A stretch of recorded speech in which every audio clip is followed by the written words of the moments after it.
This is the Lunar model's 16.5-inch Jupiter 2. My name is Kundrat. I'm going to start out by activating the sound chip. This is the liftoff and landing sequence from the derelict.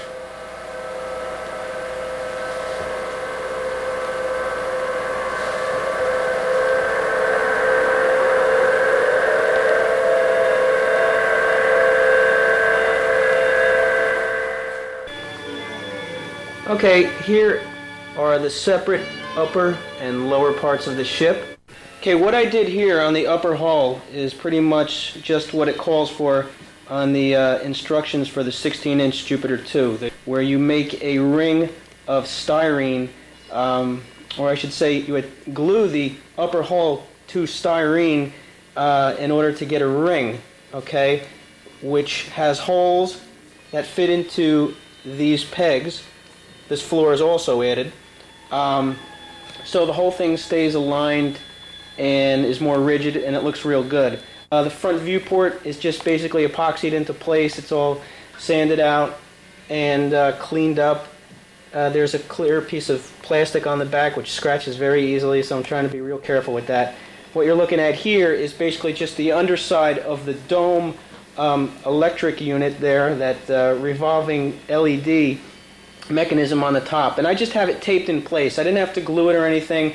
I tried to leave a lot of things on this ship removable in case they have to be repaired or for some reason I have to take them apart. Okay, the porthole had to be moved over. I didn't do the greatest job on here. You can see where it used to be right in here. Had to move it over or leave it closed because there's a wall beam on the inside that would have fell right in the middle of the porthole. I tried to improvise as much as I could on this and get it as close to the show as I could. I drilled out these three areas and put in thin wire rods to try to get that effect of the tether hooks where he hooks his line onto when he's out for the spacewalk.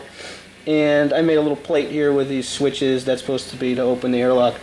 This whole model is heavy. I'd say about 5.5 pounds. I tried to weigh it.